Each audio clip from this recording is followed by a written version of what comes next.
Bueno, primero muchísimas gracias por la invitación, especialmente a Pablo, que me invitó desde Buenos Aires para venir el día de hoy. Y bueno, estoy muy contento de compartir con ustedes porque veo que hay muchas personas interesadas en formarnos en función de una política mejor y que reconocemos que se han cometido errores y que tenemos la esperanza de que lo vamos a hacer mejor si tenemos la oportunidad de tener un cargo público. ¿Es así, no? Pues mentira. Bueno, vamos a hablar del liderazgo político de la sociedad civil y el gobierno, que mucho se ha hablado de sociedad civil y es importantísimo porque a mi concepción es la base del país. Pero primero vamos a definir qué es el liderazgo o qué es un líder. Siempre cuando pensamos en un líder, más que un concepto, se nos vienen personas a la mente. ¿Sí o no? ¿Decimos líder? No, anterior. Otra vez. Okay. Cuando mencionamos la palabra líder, inmediatamente se nos viene a la mente una persona que nosotros relacionamos con esa palabra. Aquí tenemos 4 que en cada uno de los momentos históricos han marcado hito. Pero también para hacer una concepción de liderazgo o de líder, podemos traer algunas palabras o algunas frases de acotación. Por ejemplo, ¿alguien me puede decir qué es un líder, por favor? ¿Quién? ¿Un líder? Ok, ¿qué más? Que marca el rumbo. Bien, ¿qué más? Un formador de opinión, ¿no? Bien. Entonces, ¿perdón? Referente. Articulador, conductor, conocedor, integrador, impulsor, colaborador, guía. Lo que nos hace pensar que un líder no divide, sino busca unir. En mi concepción personal de liderazgo, está una persona, o de líder, es una persona que tiene la capacidad de influir sobre otros. Punto. Pero también es capaz de impulsar a otros a ser líderes. Es decir, reconoce al otro como igual, sabiendo que tiene tantas potencialidades como él, y en ningún momento lo ve como inferior, sino lo ve como que quizás le hace falta un empujón para explotar sus atributos. ¿Alguien más tiene un concepto diferente? ¿Seguro? ¿Nadie? Que puede haber liderazgos positivos y negativos. Bien. ¿Qué sería un liderazgo negativo para ti? Una persona que usa su influencia carismática para dividir o para intereses personales o para hacer que la gente le responda en determinado interés o para pelear a dos para favorecerse a uno. O sea, Igual tú creerías que ese sería un líder, y porque podría ser un manipulador de masas. Bueno, es un manipulador de masa. Pero un líder. Pero si la gente le responde. Un manipulador. Un líder. Entonces, Chávez, ¿qué fue? No, es criterio, opinión. Que la palabra liderazgo negativo implica un manipulador, pero es un líder. Bien. Es una opinión. Claro. Por etiqueta nomás, ¿no? Perfecto, perfecto.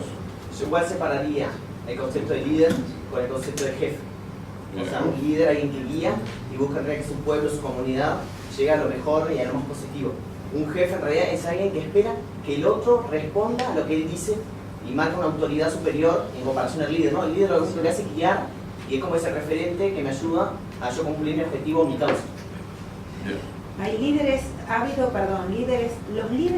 los grandes conductores de masa en general han sido más negativos que positivos, o sea que nosotros no podemos unir la palabra de líder con lo positivo. El líder es el que mueve masas atrás de ello. Puede ser para llevarnos a un holocausto, o puede ser un Stalin, un Mussolini, o puede ser de pronto acá Wilson Ferreira Lunate. Entonces para usted no hay división entre positivo y negativo, No. sino líder. Ah. Exacto. Sí, hay Yo creo que el concepto de líder no solo también es lo que han dicho todos, sino que ha avanzado. Por ejemplo, había una antigua frase en el Uruguay que decía: yo no tengo que pensar, Herrera piensa por mí. Entonces, Pero aquí tenemos hay que hacer es también una concepción de liderazgo. Y lo que les decía al principio, todos se fueron a pensar que estamos hablando de liderazgo político.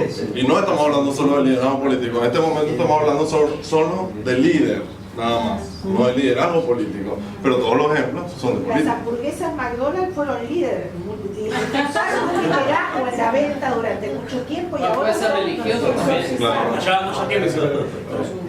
Es un concepto muy hablado pero poco conocido en definitiva, o poco capaz que consensuado. Y ahí viene el tema del líder que viene del inglés, que no es lo mismo que en el español. El líder en inglés y la acepción que tiene generalmente es de que seguir, ¿no? De alguien que... Y en el español, por nuestras razones, está bien lo que dice el diferenciado del jefe, que el líder logra, más allá de la autoridad, de la ley, de lo que está impuesto, logra provocar cosas más allá de lo que ya está establecido, porque hay muchos que lo hacen utilizando las leyes, lo que ya está, y les hace a que se apliquen. En cambio, aquel que lo hace sin necesidad de recurrir a eso es una persona que se le puede llamar líder. Provocar cosas sin uso de lo que ya está escrito. Sí. Que en sí para mí líder, en mi pensar, es alguien que no es impuesto, sino que capaz que si uno ves por el lado negativo, el manipulador masa es alguien impuesto a la sociedad que quiere simplemente eso, manipular las masas, ¿no?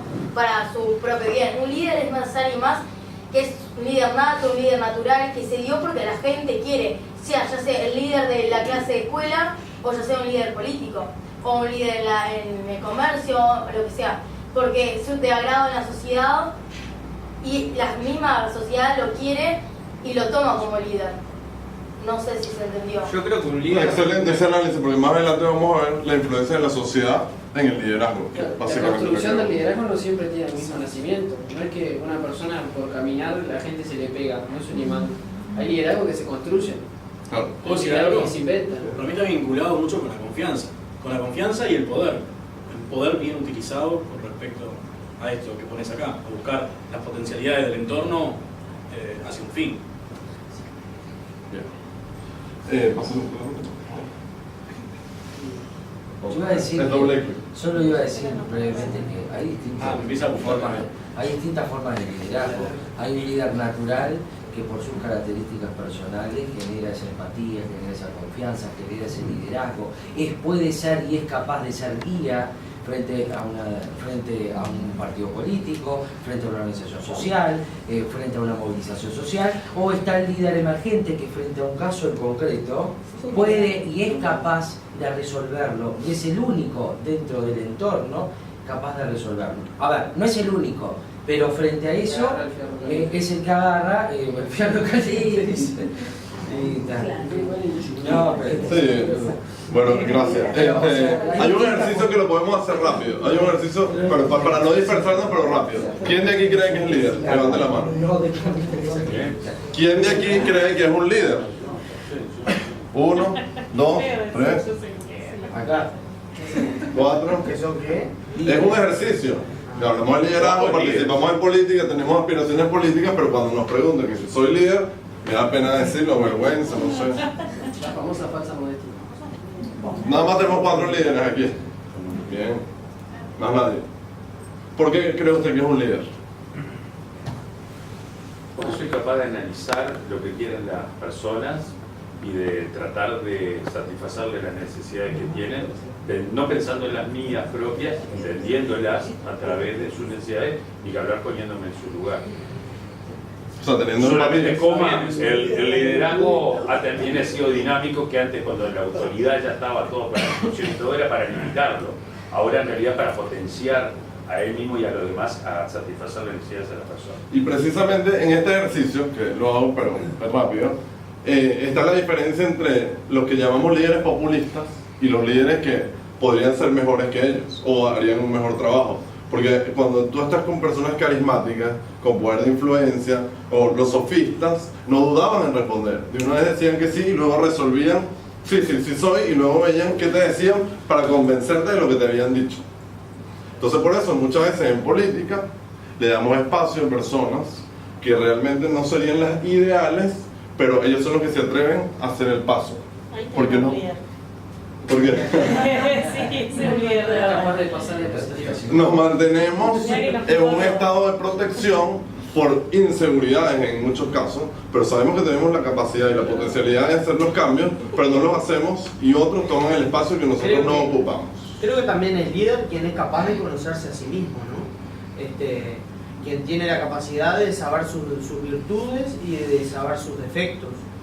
Y creo que ahí tiene que comenzar todo tipo de liderazgo, y que ahí tiene que comenzar todo tipo de expectativas que uno tiene por delante y de desafíos que uno tiene por delante. Yo que sé, de repente hay algún compañero acá que le gusta la política y quiere ser senador, diputado, bueno, pero vos para partir hacia esa meta siempre tenés que conocer qué es lo que te falta y de qué es lo que te tenés que complementar. También no puede ser porque un líder necesita una carisma particular que no cualquiera tiene. A la hora de decidir si él mismo es un líder o no, ahí podés ver si sos o no, o si tenés esa característica particular que no cualquiera tiene. Sí, carisma es una de las características del liderazgo, pero por ejemplo, si le preguntamos a un alemán si Angela Merkel es simpática, te va a decir que no. Pero el carisma Pero no es tiene nada que particular ver de con la cada lugar, de cada simpatía. cultura. Con la simpatía de conexión con la gente. Hitler fue uno de los que estudiado por Claro, Fidel. muy carismático, ¿verdad? Uno de los hombres más carismáticos y sin embargo era un hombre antipático y que guardaba, no, el carisma no siempre es con la simpatía. Pero me refería a la simpatía con la conexión emocional de la gente. Que en el discurso... Empatía, no simpatía. Empatía, perdón, empatía. Proceso empático sí. Sí, disculpa, Pero- empatía. Que en el proceso de los gestos, del discurso, el tono de voz, logra cautivar al público, logra emocionar. Que bueno, más adelante vamos a hablar del carismático. Bueno, bien, entonces, para hablar específicamente del liderazgo político, ya tenemos tantas cualidades que se han mencionado y concepciones. Bueno, pero le agregamos el tema del servir público. Un líder político necesariamente tiene que tener esa cualidad. Desde mi punto de vista, no soy dueño de la verdad y todos pueden discrepar si quieren, pero un líder político tiene que tener el sentimiento de servirle al público, o al pueblo, vamos a decir, el servicio público, porque necesariamente tiene que orientar sus cualidades para proyectar políticas públicas, planes, proyectos que busquen mejorar la situación de su país o continuar la senda del buen camino, o en el caso que sea negativo, lograr sus objetivos maquiavélicos. Entonces, lo principal que yo vería entre diferenciar un líder a un líder político es esa, porque tú podrías ser un líder empresarial, como fue el presidente de Apple, que efectivamente logró una influencia en la sociedad, desde otro ámbito que no era el político. O puedes conseguir líderes políticos efectivamente que corren en las presidenciales, en las gobernaciones y todo, que ya tienen una cualidad más pública, que quieren llegar al poder para transformar. Entonces traigo para compartir con ustedes, y se pueden agregar si alguno quiere, 3 tipos de liderazgo. El primero sería el auténtico, que el referente que puedo traer de la época moderna es Bernie Sanders, no sé si todos lo conocerán, que revolucionó las elecciones porque aun cuando era candidato de una potencia mundial, era un tipo reconocido por su sencillez, porque tenía contacto con el grupo social al que quería liderar o al que lideró, y es el líder que, por ejemplo, tratan de construir otros, como por ejemplo cuando vemos a un presidente en una hamburguesería. Entonces trata de ese acercamiento, lo que quiere mostrarle al grupo social al cual tiene influencia, que él es igual que ellos, aun cuando él tenga mucho más poder.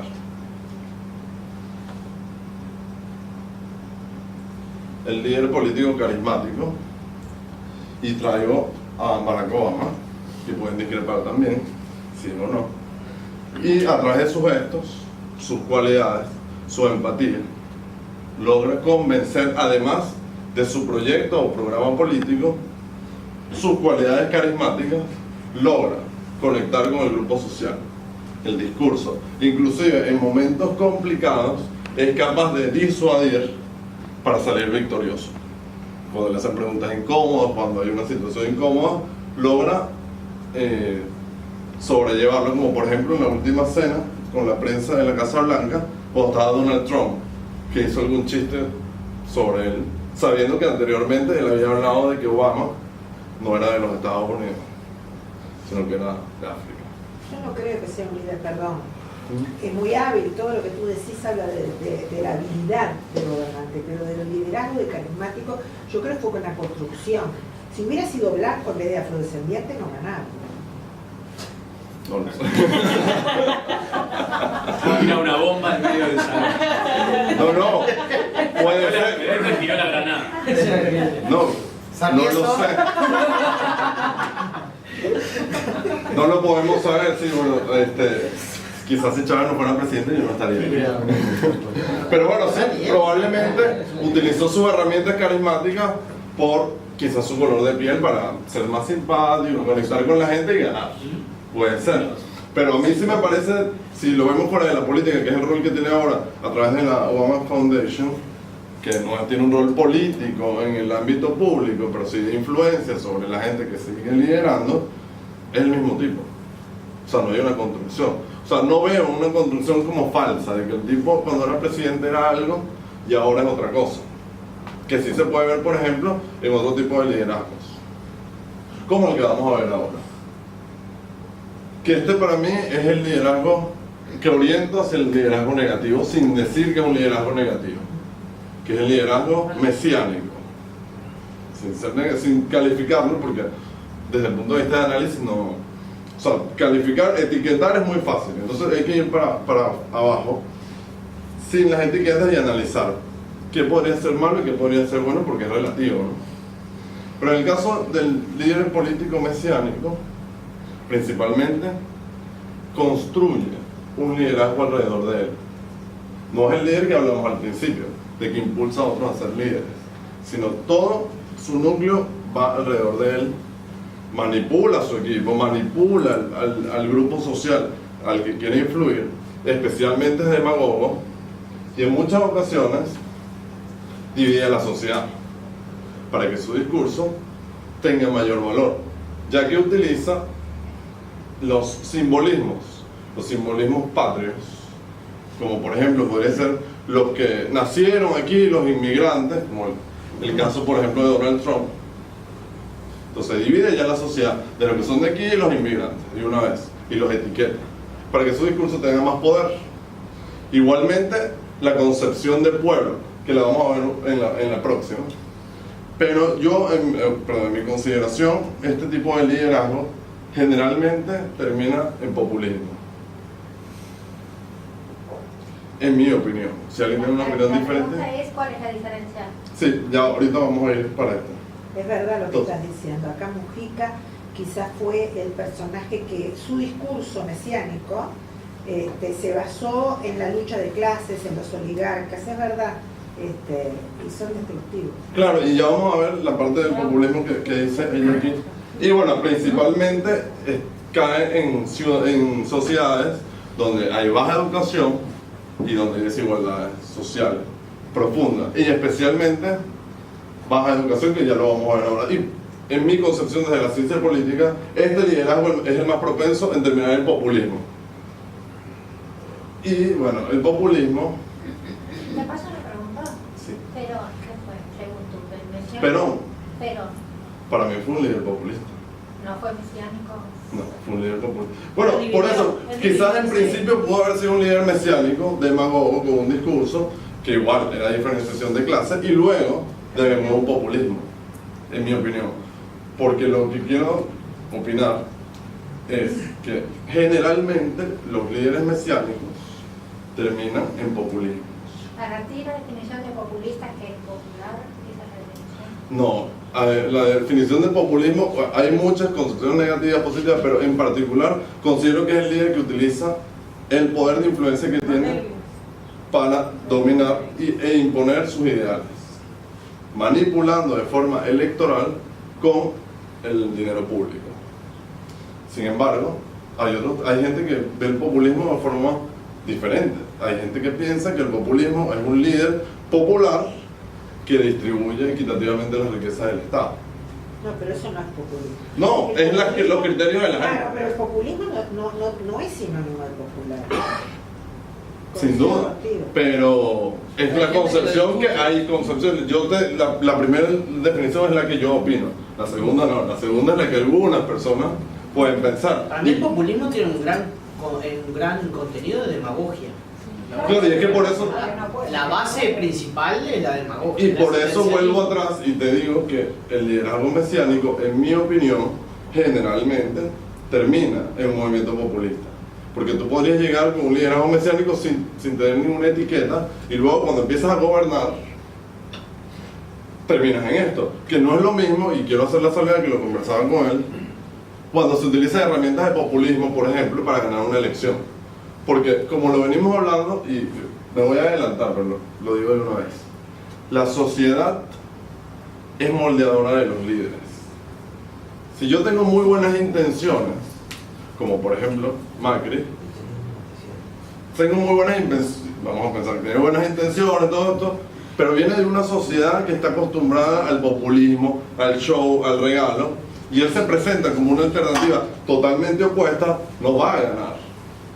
Porque la sociedad está acostumbrada a un modelo político, y el modelo político latinoamericano. Por ejemplo, aquí sería muy difícil, en mi opinión, que Angela Merkel ganara una elección. En mi opinión. Con el mismo discurso. No, Angela Merkel, que la trae a Alemania y la danzas en un país de América Latina. Acá, sin embargo, ganó acá en Argentina, donde la Rúa, que era un potus, era una planta. Sí, pobre, pero se fue en un helicóptero. O sea, y su propaganda era, dicen que soy aburrido. Siempre era lo más aburrido que había. O sea, fue como un episodio surrealista, ¿no? Claro, y no representó a la sociedad, y por eso se tuvo que ir. No, se fue porque le fue mal económicamente, por un contexto que ni siquiera tenía que ver con el país. Creo que si a la Rúa le hubiese tocado el contexto que le tocó de precios internacionales de commodities, le tocó a Néstor Kirchner, hoy todos nuestros hijos se llamarían seguramente Fernando, o Fernandito, o Aito. Pedirían chupete. Sí. Hoy sería el próximo Perón. Sí. Pero no hay un contenido del peronismo de fondo también que lo vivía poniendo en jaque, porque también veía sus debilidades Sí, pero, y te vas a caer. Pero por eso mismo, para medir el tipo. O sea, no fue solamente cuestiones externas. O sea, lo que quiere decir es que él no A ver, al necesitó tipo le hubiese ido bien utilizar. económicamente, el peronismo, ¿sabe qué? Se hacía, se pasaba la alianza.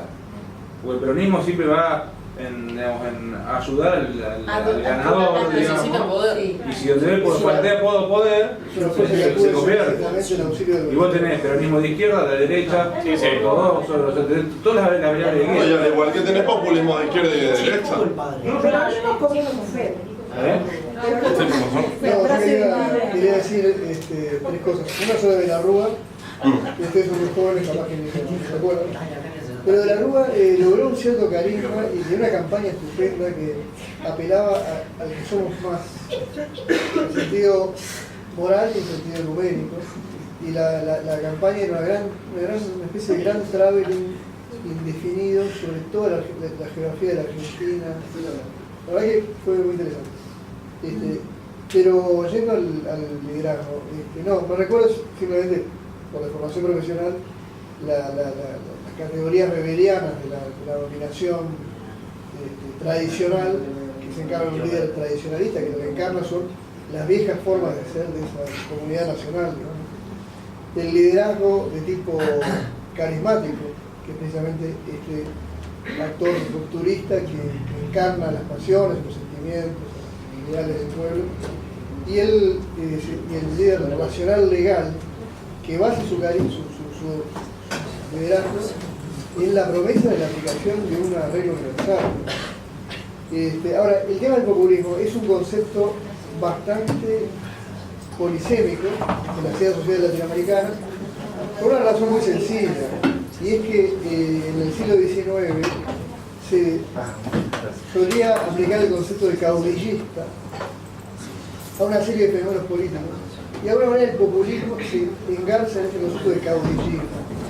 Pero Ernesto Laclau, un sociólogo, filósofo, politólogo, marxista argentino que falleció hace poco, que enseñaba en la Universidad de Sussex y que se formó con el marxista nacional Jorge Abelardo Ramos, que venía de ese sector de Argentina.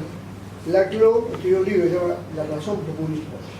Y lo que dice Laclau es que el populismo en realidad encarna un discurso en el cual el sujeto es el pueblo, pero ese pueblo se opone a una fuerte antinomia, grieta, como quieran llamarlo, y ese pueblo, para lograr su plan a una fuerza resistente, que es la nación o la oligarquía. Claro, y es que ahí es cuando el discurso... Yo diría, no sé, provisionalmente me parece que el populismo tiene ese componente, no solamente de sugestión popular, digamos, de enamoramiento popular, porque creemos los populares son muchos, ¿no? Y no son necesariamente populistas.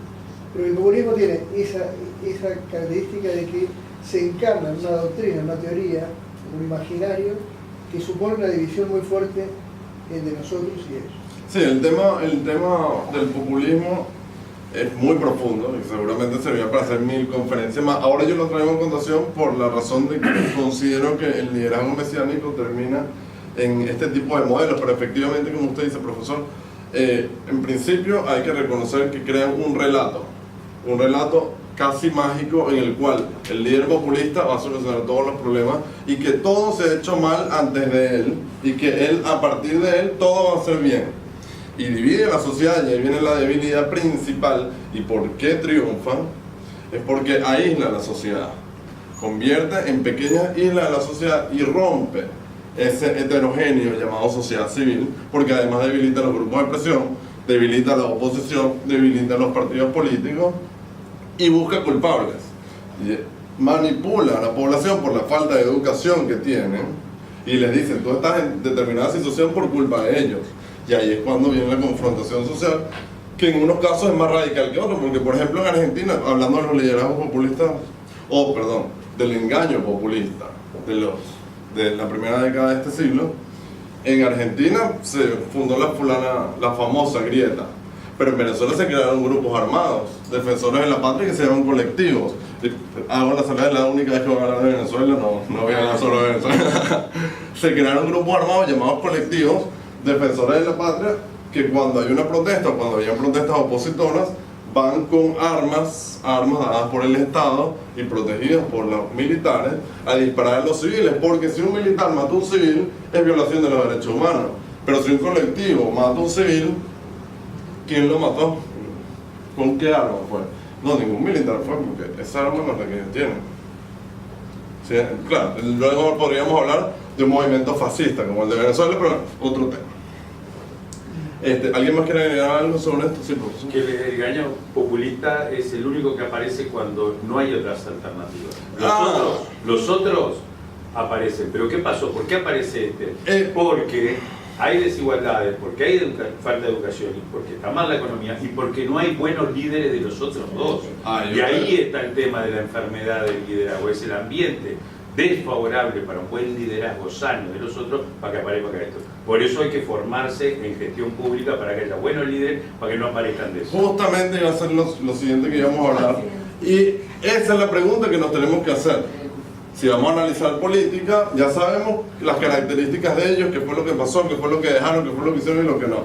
Lo que tenemos que preguntar, ¿cómo llegaron ellos? ¿Cómo en el año 1999 una sociedad democrática como la venezolana, que fue el populismo que hasta ahora ha marcado el hito en América Latina, de una sociedad democrática, petrolera, acostumbrada a un régimen republicano, eligió a una persona que fue 2 veces golpista y que en su haber ya tenía 100 asesinatos antes de ser presidente? Entonces ahora revisamos, ¿quiénes gobernaron antes de él? ¿Qué falencias tuvieron estos partidos políticos? Que hoy son la oposición, por cierto. Entonces, podemos ir para atrás y vemos Acción Democrática, rápido, ¿no? Para no aburrirlos con la historia venezolana. Uno de los principales partidos que recuperó la democracia en Venezuela, 1958. Rómulo Betancourt funda Acción Democrática. ¿Cómo hacía política Acción Democrática? En los años 60, hoy, los que son en la oposición, que sí, que son los más mayores, iban a los barrios, a las villas, a los campos, regalaban bolsas de comida, regalaban láminas de zinc, regalaban bloques, cemento, y compraban el voto de la gente con eso, que es lo mismo que hacen esto. Con la diferencia que estos se quieren quedar por siempre en el poder, y aquellos se turnaban.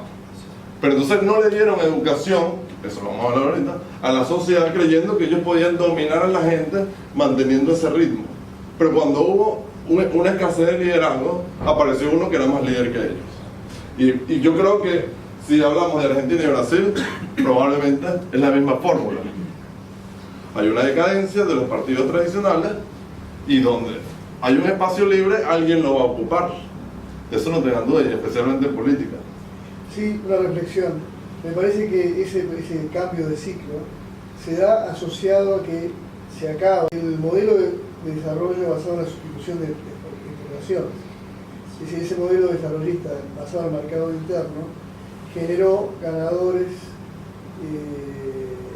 no genuinos, empresarios rentísticos, corporaciones sindicales, partidos políticos clientelares, y el resultado fue un ciclo inflacionario brutal que en Perú llegó a niveles, en Perú de Alan García llegó a niveles descomunales, en la Argentina de Alfonsín llegó a niveles descomunales, y en varios lugares se formó lo que un economista brasileño, Bresser Pereira, llama coaliciones antiinflacionarias, que de alguna manera explican el triunfo de Menem, de Lacalle, del Collor de Mello, y el Caracazo de 1989 que rompe, digamos, el consenso social político venezolano sobre que los partidos del punto fijo estaban dando la gobernabilidad necesaria, y aparece Chávez como un mesías posible. Claro, no, y aparece en 1900, para rápidamente mencionarlo nada más para continuar, aparece en 1994 cuando le dan el indulto después del segundo golpe de Estado, y el primer país que visita es Cuba y recibe clases de Fidel Castro. Entonces me pregunto, ¿qué pensaron los venezolanos en 1999 que iba a ser distinto a lo que hizo? Después de saber que su líder era guiado por Fidel Castro. Porque el socialismo fracasó en la Unión Soviética porque era muy grande, en Cuba porque era muy pequeño, pero en Venezuela iba perfecto porque tenían recursos, y además en Cuba porque no tenían recursos, y en Venezuela porque tenía recursos y era pequeño, y también fracasó. Entonces no es cuestión de dónde se aplique, sino cómo se aplica y quién lo aplica y de qué modo, porque en mi concepción eso no es socialismo. Pero bueno, para ir entrando en el meollo del asunto, la base de todo esto parte de la sociedad civil.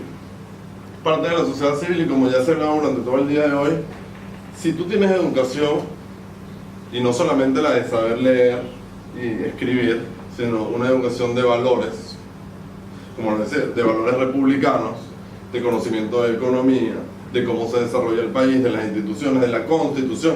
Yo, al igual que ella, plantearía que es de básica, desde, no sé cómo lo dicen aquí, después del jardín, primaria, tienen que estudiar la Constitución y conocer las instituciones republicanas y democráticas del Estado, para que cuando llegue alguien y quiera deformar todo, lo detengas, porque eso fue lo que pasó en la mayoría de los estados.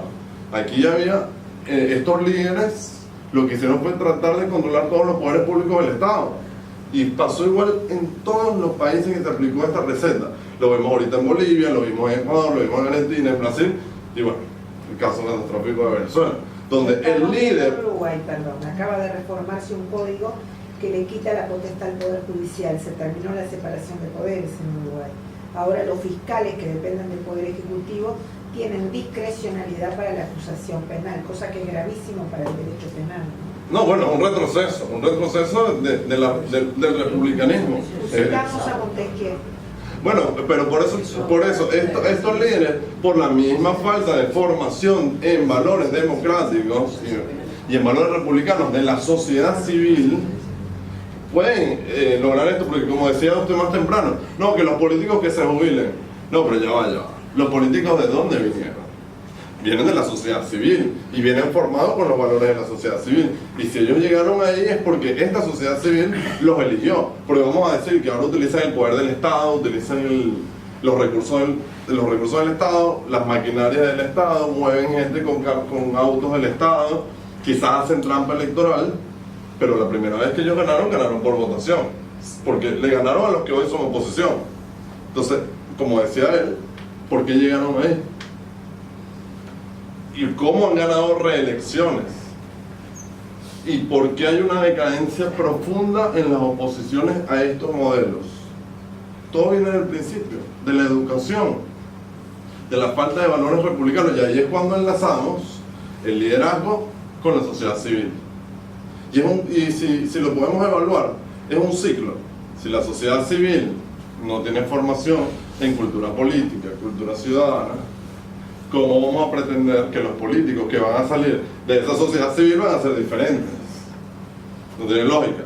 Como que yo intenté hablar chino sin tomar un curso, siendo de Venezuela. no puedo hablar chino. Entonces no puedo exigirle a un político que haga gestión pública y política pública si viene de una sociedad que está totalmente deformada y sin educación.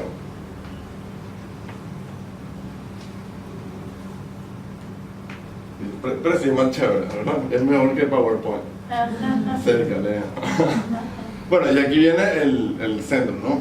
Una concepción que tomo de la Organización de Estados Americanos sobre la OEA y que además afirma que si en un estado existe una sociedad a la cual yo, por supuesto, secundo, donde en un estado que existe una sociedad civil sólida es garantía de paz, progreso y democracia. Porque una sociedad civil sólida significa que hay un conjunto diverso, no solamente de actores, sino de pensamiento, que tienen cosas en común, aun cuando hayan discrepancias. Y ahí es donde viene la fortaleza de la democracia, en la discrepancia, pero donde podamos convivir todos. Y es lo que hay que educar en estos países de América Latina, para hablar de nuestra región.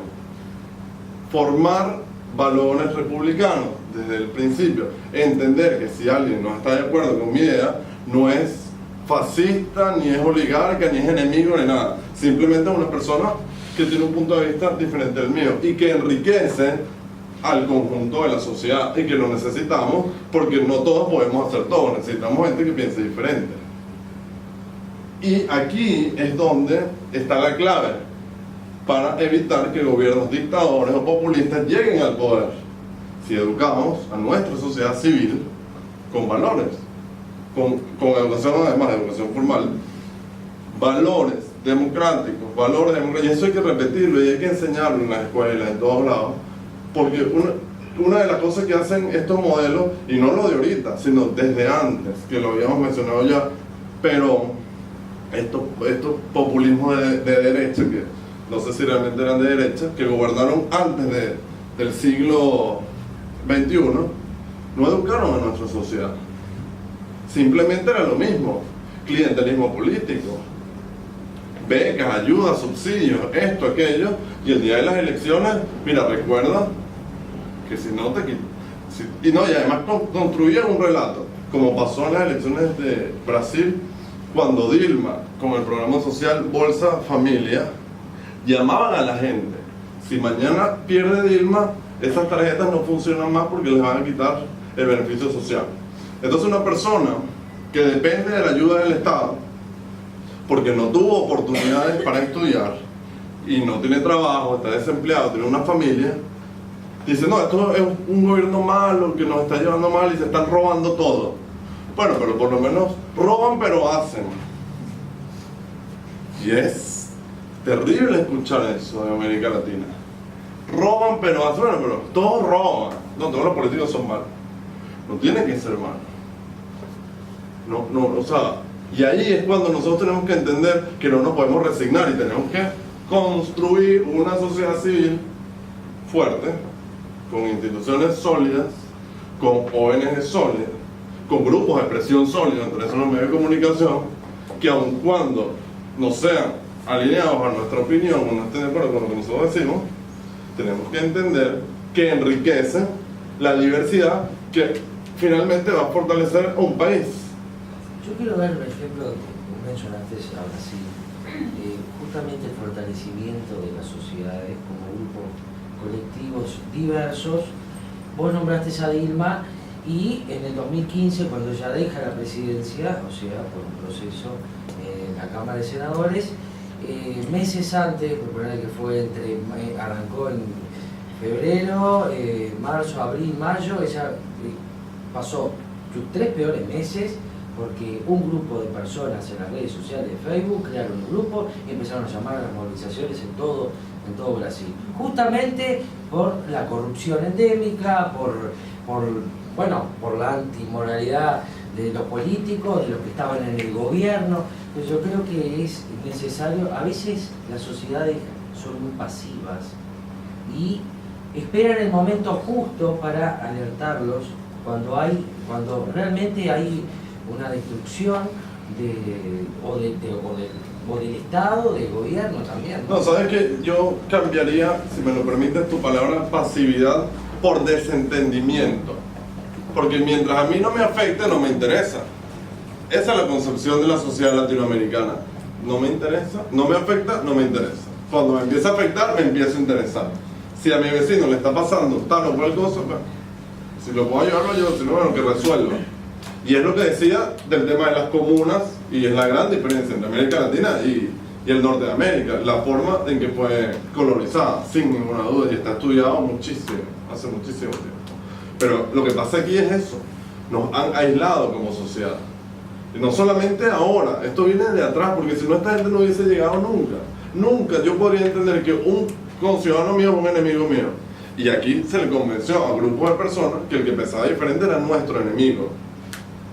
Y discusiones y familias que se dejaron de tratar, amigos que se dejaron de tratar, es un punto de quiebre en el cual teníamos estos valores totalmente debilitados, porque por más que a mí me digan que mi hermano es mi enemigo, nunca le dejaría de hablar. Pero ellos lo lograron por el debilitamiento de los valores democráticos.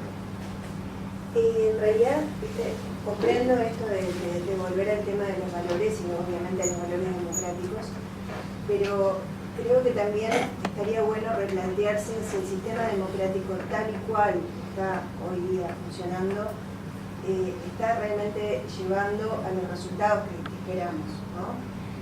Capaz que un enfoque un poco diferente. Realmente la democracia representativa hoy día está llevando a lo que esperamos que lleve, está pudiendo o se está convirtiendo en una élite política que va, digamos, alternándose y que en definitiva el pueblo, que en realidad es la esencia de la democracia, queda preso cada 5 años esperando una próxima elección. ¿No habría que asociar esto al concepto de república y pensar si de verdad estamos en este sistema tal cual lo concebimos como democracia? ¿No es necesario quizás hacer algún giro? Podríamos hacerlo, y antes de hacer valoración positiva o negativa, podríamos ver los aspectos. Por ejemplo, hablamos de democracia representativa o democracia directa. Quizás hay otro tipo de democracia que no conocemos o que puede surgir. Puede haber controles, perdón que interrumpa. Hoy yo hablaba de mañana que tenemos que empezar a decir, bueno, nosotros tenemos políticos, los políticos actúan como propietarios y no como inquilinos del poder. Y tienen la potestad, los políticos de este país hoy tienen la potestad de endeudar a mis nietos, de destrozar los recursos hídricos, de traer empresas de todo tipo y color. Es más, en el Uruguay, pero digo, esto ha pasado en casi toda la región, en el Uruguay se está negociando con una planta de celulosa. Toda la oposición ha pedido informes, ha pedido informes de todo el mundo, y el Poder Ejecutivo dice que es secreto y que va a informar después de firmar. Digo, creo que lo que está diciendo Claudia, que es una gran luchadora además en todo esto, es que la democracia republicana tal cual la conocemos, por lo menos necesita limitar a los políticos, porque los políticos mañana me meten una planta de celulosa en el río Santa Lucía, me lo hacen bolsa y pasamos 5 generaciones. Bueno, les pasó a ustedes, tienen 3 plantas.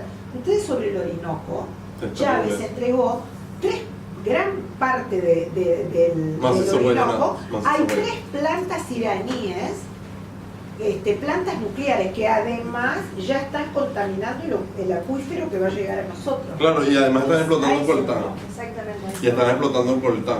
Claro. Pero ellos son socialistas. Pero pienso, en mi opinión, el tema como está planteado no es el problema. Porque si vamos a otros países, funciona muy bien la democracia. Bueno, pero es el tema. Claro, pero es que ahí viene el tema. Bueno, pero en base a lo que dice la compañera, claro, puede ser que la democracia representativa esté pasando por una cierta transformación a través, y puede ser uno de los elementos, la globalización como un elemento fundamental, y suponte que darle más herramientas a través de reformas constitucionales para permitirle que la ciudadanía tenga más control del poder político. Y es que como dice Mercedes, en vez de ser propietarios, que sean realmente servidores públicos. Yo solo quiero terminar.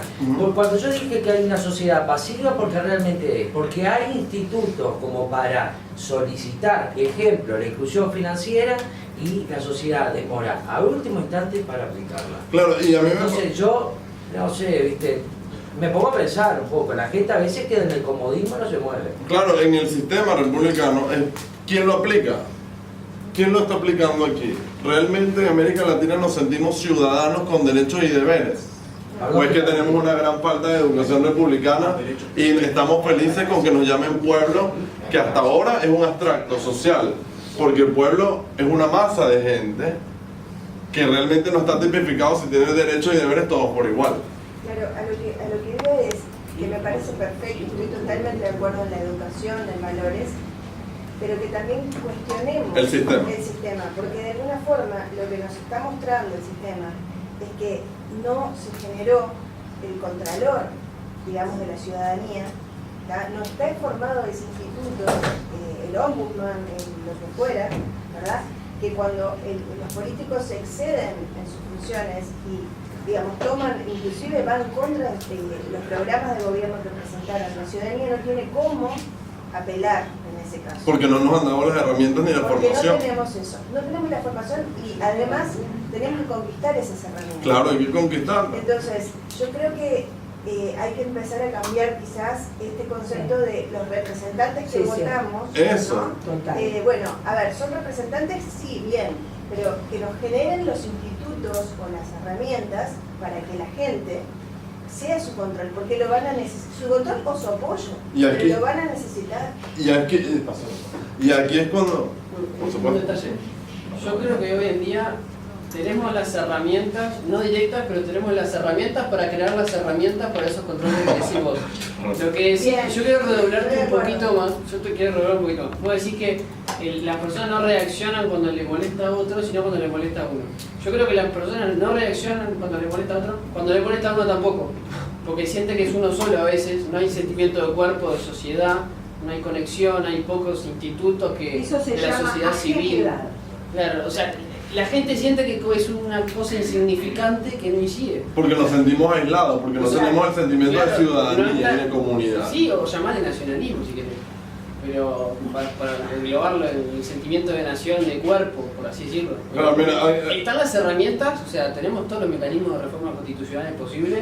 Podemos dibujar la constitución como nos dé el gusto si tenemos el consenso de a dónde queremos ir. El tema es que no hay reunión de nadie que son buenos para controlar esto, son estos. Entonces, mientras tanto tenemos el sistema que tenemos. Algunos piensan que hay que ir para un lado, otros piensan que hay que ir para el otro, entonces en el medio queda una nada. Bueno, pero eso no es muy fácil tampoco. No digo que sea fácil, digo que no, porque es que las leyes pueden ser una decisión, la única, creo que me acuerde, la única decisión unánime que yo vi de un pueblo contra algo tiránico o algo así fue, a ver, Dinamarca cuando no dejó que Hitler entrara. Islandia con los bancos. Pero bueno, es que la cuestión de las leyes está muy bien y crear herramientas, el tema es aplicarlas, porque ahorita te puedo hacer mención, pero organizarse no aplica. Claro, organizarse como ciudadanos y entender que los ciudadanos tienen el poder y que los políticos son servidores públicos, que si no funcionan tenemos que cuestionarlos y hacerle la contraloría. Tenemos perdón, no se olviden de la condición humana, porque tenemos un mecanismo fantástico que es los políticos de oposición, pero esos butacas están en su mayoría, hay seres humanos que la condición humana los ha llevado a no, la verdad, ¿no? Yo no me siento, nadie levanta la voz, también tenemos ese problema, por el mecanismo más fantástico. Si vos pones a un individuo vacío de contenido y que se olvide con su condición humana sea llegar a fin de mes y atornillarse en el cargo, nunca. Y agarrar un negocio por ahí que claro. salga. Entonces también es eso, la condición humana. Pero es que volvemos a lo mismo. Sí. ¿Quiénes son los representantes y de qué tipo de sociedad vienen? Es que todo es un ciclo que lo vamos a ver al final en una fórmula. Ahí, como decía, yo creo que también el uruguayo es muy pasivo y se ven en muchos temas, tema UPM o tema, por ejemplo, como vos hablabas, Mercedes, del tema de los medicamentos. ¿Cuánta gente se muere de cáncer o de otras enfermedades y el pueblo uruguayo no reacciona? tenés a un único abogado, que es Juan Cereta, que creo la mayoría lo conoce, y unas pocas familias que luchan por medicamentos. Pero el pueblo no se levanta y no lucha, y nunca se ve una manifestación sobre los medicamentos. Sí se ven manifestaciones sobre Es los más, medicamentos. sabes una cosa, perdón, que hace 2 años abrimos una cuenta para que firmara la gente de esas que se firma. Sí, la de internet. La abrió Juan Cereta. Yo la firmé. Se juntaron 1000 y pico de firmas y la semana siguiente hubo una firma por Luis Suárez, el jugador de fútbol, y firmaron como 16 millones. Y ahí viene esta palabra, que la juntamos, pero desde la palabra, ya sin, aquí hablan de otros libertadores, pero yo hablo de Simón Bolívar, que es el libertador de allá arriba. Y lo dijo 1800 tanto. Las naciones marchan hacia su grandeza al mismo paso que avanza su educación. O sea, generaciones atrás de nosotros ya sabían cuál era el camino que tenían que seguir. Algo pasó y que sigue pasando. Y es la gran falencia de la educación de la sociedad. Y aquí viene el tema de la cultura ciudadana. Tú no puedes protestar por algo, quizás porque te crees solo o porque no te está afectando todavía, si tú no tienes concebidos los valores de que tú tienes el poder suficiente para influir, porque el sistema político te ha llevado a entender que tú estás aquí y los políticos están aquí, y que tú eres una masa que llamamos pueblo, yo soy el pueblo, y ellos son la voz del pueblo y a veces la voz de Dios también. Claro, o la voz del padre. Entonces es una cadena y es un ciclo lamentable que si no hay educación ciudadana, no hay cultura ciudadana, no hay cultura política. Entonces, si la sociedad no tiene esto, ¿cómo va a salir de esa sociedad un político que la tenga? No tiene la formación. Y ahí volvemos a lo que dijimos antes, y es la relación del liderazgo político y la sociedad civil. No, y hay otro tema también que, más allá de hay gente que es consciente, hay gente que siendo consciente es dependiente del sistema actual. Entonces hay un montón de empleados, los empleados públicos, tan polémico el tema, ¿no? Que no se puede decir en voz alta. Hay mucha gente que depende de un sistema que es deficitario o sobrecargado, pero es mi carguito, es mi sueldo y yo como con esto. Entonces, no, y es la dependencia del pueblo. Es la dependencia del pueblo eso se llama... bueno. No, porque está en todo América Latina. Es la dependencia de que yo manténme a mí en el gobierno y tú vas a mantener tu cargo y tu sueldo. Asistencialismo. Ahí está. Tú manténme a mí, aunque yo sea corrupto, yo sea quizás poco democrático y todo, pero tú estás seguro que vienes de eso. Y yo le voy a traer un caso. ¿Dónde está Diego? Yo le voy a traer un caso y que guste o no guste. En el año 2007, 2008, 2009, 2010, 2011 los ciudadanos venezolanos, para no decir todo, el 90% se volvieron corruptos. ¿Por qué? Porque había un control de cambio en el cual las personas decían que iban a viajar y el gobierno les vendía a una tasa preferencial $2,000. Esa es la época que los venezolanos venían aquí y compraban y no se iban, no se quedaban. $2,000 a 4 bolívares. Pero en el mercado negro de Venezuela eso costaba 100. Entonces tú lo comprabas a 4, lo vendías a 100. Te ibas de viaje, de los 2,000 gastabas 1,000, traías 1,000 de vuelto a Venezuela, lo cambiabas y el viaje te salía gratis. 5 años. Eso fueron los ciudadanos. Pero vamos a las empresas ahora, que hubo de aquí de Uruguay, de Argentina, etc. Yo, importador de leche, le compraba a Uruguay, no sé, 10 kilos, de 10 toneladas, no sé, X cantidad. Y Uruguay me la vendía a $1. Pero yo venía a la fábrica y le decía al tipo, factúralas por 10, cada kilo $10, que a mí me van a dar el dinero en Venezuela. Entonces, el Estado le aprobaba a esta empresa $10 por kilo a precio de 4. Él pagaba 1, le quedaba 9. Y esos 9 los iba y los vendía a 100. Entonces, mira la ganancia que había. Eso es consecuencia de la crisis que hay ahora. Lo que pasa es que ahora todo no, que fue Maduro, que no sé qué. No, fue un sistema construido desde los ciudadanos hasta los empresarios. Lo que pasa es que ahora decimos, no, fue Maduro todo. Pero no es verdad. muchos ciudadanos, comunes o empresarios, son culpables de esto, pero si tú tienes valores ciudadanos, tú vas a entender que no voy a robar a mi país, pero va a pasar esto, o no, pero puede pasar. Pero es por la falta de cultura y la falta de educación. Que la conciencia ciudadana aparece en la crisis, no en la bonanza. Bueno, también hay una impunidad tremenda, o sea, no hay nadie que controle eso. O sea, si yo no tengo un Estado que controle eso, claro, no quiero. O sea, es una retroalimentación. Tiene un costo político. En ese momento me imagino que cerrar esa canilla tenía un costo político de toda la sociedad perjudicada. Claro, no, teníamos $150 el petróleo, $500.000 millones. 500.000 millones de dólares se perdieron en esas transacciones, que son los que necesitamos ahora.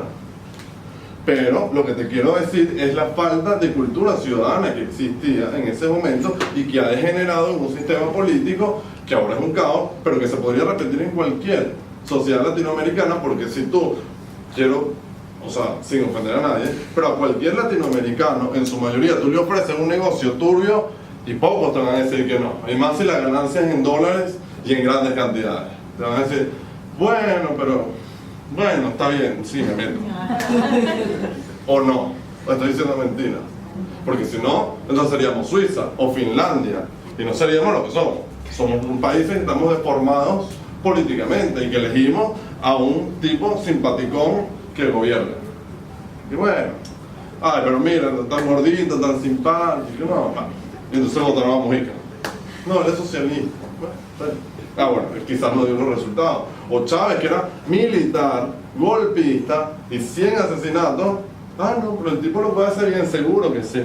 Lo votaron 1999, 2004, 2006. Consecutivamente. Entonces, va a llegar un momento de América Latina, yo no sé, tal vez digo como uruguayo, que va a tener que firmarse un nuevo contrato social con la sociedad, porque hay un problema cultural y hay un problema de educación cívica. La sociedad no sabe, cuando se organiza, la sociedad puede dar vuelta o al sistema político o a la propia sociedad, a los propios colectivos cuando están enfrentados. Pero va a llegar un momento que América Latina va a tener que firmar un nuevo contrato social. No, es que en principio... En defensa de la República, de las instituciones. No, pero es que antes de firmar... Hace más de 100 años que las naciones latinoamericanas no establecen un nuevo pacto ético. El pacto ético, la suma del pacto ético de cada uno de nosotros forma la moral de un pueblo en una época y en un lugar determinado. Y es esa moral la que, más allá de las leyes, ejerce el control social de lo que está bien o está mal. Y hace bastante tiempo que tenemos un límite laxo, ¿viste lo que decía él? Bueno, sí, si gano más y si gano menos. Es más, en el Uruguay la gente decía, pobre Sendik, el vicepresidente, ¿no? Digo, ese pobrecito, el pobrecito con el que delinque, cuidado, no solo la corrupción política, el que roba a un supermercado y mata a alguien, acá en la región, seguimos desde el punto de vista penal diciendo, pobrecita la víctima. Bueno, los argentinos tienen el garantismo, el Zaffaroni, como de las cosas más absurdas, ¿no? Entonces, pobre, porque ¿sabés qué pasa en Latinoamérica? En Latinoamérica, el que delinque, o hasta el político que roba, digamos, en cualquiera de los estadios, estamos con la tesis que inventó Naciones Unidas, lamento comunicarle UNICEF, hace muchos años, en el 30, de que las sociedades somos responsables de todas las carencias y los delitos de la que la integra. Entonces, al final pasa el extremo de la tesis Zaffaroni en Argentina, que no debería haber nadie preso. Violaste a 3, bueno, pero porque tu madre te golpeó cuando eras chico. Y con la política pasa igual. Nosotros hace 3 años en Uruguay discutimos si un vicepresidente que es notoriamente corrupto, además de notoriamente incapaz, si se va. Y ahora se fue y discutiremos 3 años más si los $9.000 que le pagamos de subsidio es bueno porque él declaró que no tiene otro ingreso. ¿Entendés? Es un chiste en un país en el que a los niños enfermos de cáncer les cuesta mucho conseguir un medicamento. No, y desafortunadamente es algo que se repite. Vamos a Uruguay, el mismo modelo, pero y es por esa misma concepción que no ahora estos populismos del siglo XXI, no, o sea, ellos son el resultado final, quiero creer, que no viene nada peor. Antes, cuando ustedes estudiaban, no le daban no los formaban como ciudadanos responsables de la política. No le daban esas herramientas de entender, como en Estados Unidos, donde en el colegio eligen al presidente del salón, al presidente del colegio, les empiezan a crear valores democráticos desde el principio. Igualmente en Canadá. O sea, los ciudadanos que viven en los países desarrollados es que vienen de otro planeta. No, son exactamente iguales a nosotros. Exactamente iguales. Solamente de una formación diferente, una responsabilidad diferente. Y hay un caso en Suecia, que lo vemos muchísimo en Buenos Aires, donde en el subte, y en Vancouver, yo viví en Canadá un tiempo, en Vancouver, una ciudad de Canadá, el subte o el metro no tiene barandas. Es como un cajero automático donde tú vas y sacas un ticket y te montas. O sea, ni nadie supervisa. Si pagas o no, tú te puedes montar gratis. Pero, de forma aleatoria, a veces se para una persona en el tren y resulta que es un oficial. Y si verifica que tú no tienes el ticket, tienes que pagar $150. ¿Qué hace la gente? Pase gratis y corre el riesgo de por si acaso, porque es pocas veces que va.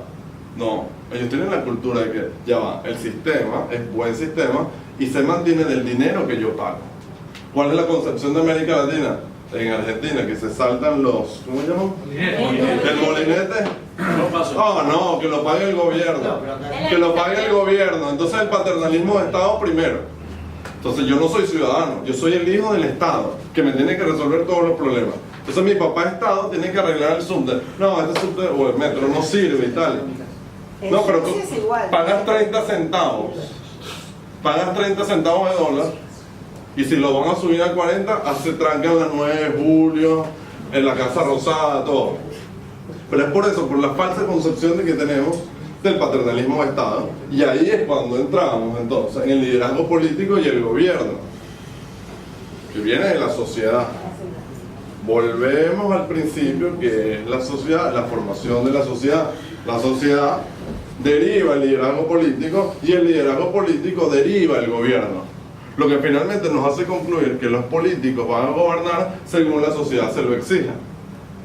Si la sociedad le exige al gobierno que sea el papá de todos, no te va a preguntar si va a ser tal o cual cosa.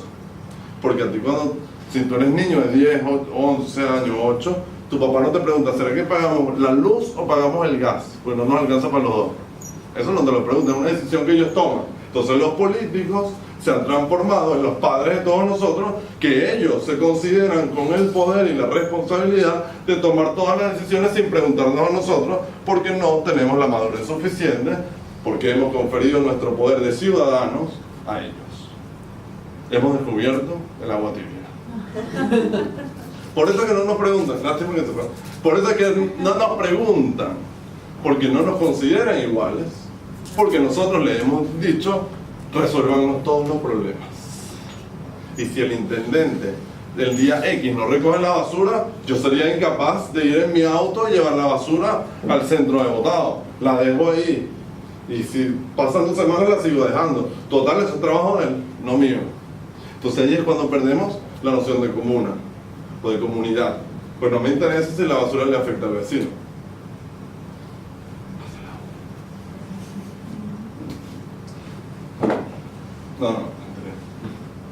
Ok, entonces, la sociedad como moldeadora de líderes será garante del tipo de gobierno que tendrá, lo que acabamos de decir.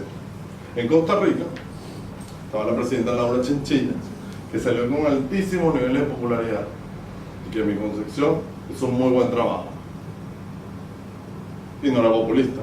Evo también tiene altísimos niveles de popularidad, pero si Chinchilla va a gobernar en Bolivia y Evo va a Costa Rica, no sé si le vaya tan bien, porque la sociedad de Costa Rica está más amoldada a este tipo de liderazgo que a este, igual la sociedad de Bolivia. Entonces, es lo que tenemos que entender, y yo creo que si nos vamos con esto, habremos logrado mi objetivo, que es entender la formulación, que sociedad civil, formadora de líderes políticos, y los líderes políticos son los formadores del gobierno.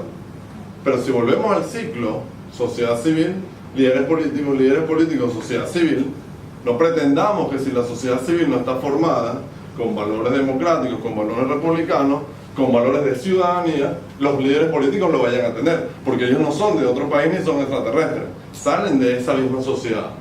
Si nosotros tenemos una sociedad que no tiene cultura política, que no tiene cultura democrática, que no tiene educación, poco le podemos decir a un presidente que no sea populista, que no sea autoritario, que me pregunte cada vez que va a hacer algo, que me considere un ciudadano, porque no lo tiene, no tiene la formación. Entonces, en mi opinión, el liderazgo político de la sociedad civil y el gobierno se basa principalmente en esto. La base fundamental es tener una sociedad civil sólida, con instituciones claras, con grupos de presión claros, con partidos políticos con ética. Ética. Suena raro decir partido político y ética. Pero tenemos que evolucionar a una sociedad civil y una sociedad política que exija que los actores tengan ética. Ética y respeto a las instituciones democráticas. Porque si no, de lo contrario, va a seguir llegando cualquier persona al poder porque es simpático, porque es agradable, y no sabemos si esa persona va a ser buena o va a ser mala. Entonces, no es la fórmula.